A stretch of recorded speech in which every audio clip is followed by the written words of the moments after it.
Hey guys, today I'm going to tell you how to enable fast charging in iPhone. If you are using any iPhone and you want to enable fast charging in your iPhone, so let's see how can you do that. So you just have to simply open your settings app. Very first, I recommend you have to try to update your software to prevent any kind of issues because sometimes your pending software updates might have slow fast charging issues. So you just have to simply open your general here. Go to software update and you just have to make sure that your software is up to date. There's no any pending software update for your iPhone. If you find this site to update your software, after updating, just simply go back and go to battery section. Now in battery, just scroll down and you have to go to charging and you have a simple setting which is optimized battery charging. You just have to enable this settings and once you have enabled, fast charging will be enabled in your iPhone.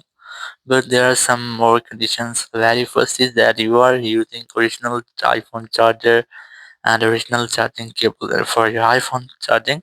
If you're using any third-party charging cable or any chargers, you just have to try to use original iPhone charger. Or you can also go to your battery health section and make sure that your battery health or your battery maximum capacity is more than 80 or 85%. If you see that your iPhone battery maximum capacity is lower than 85%, so I recommend you have to try to change your iPhone battery to get better battery results for your iPhone. Thank you very much for watching the video. Until next video, bye bye.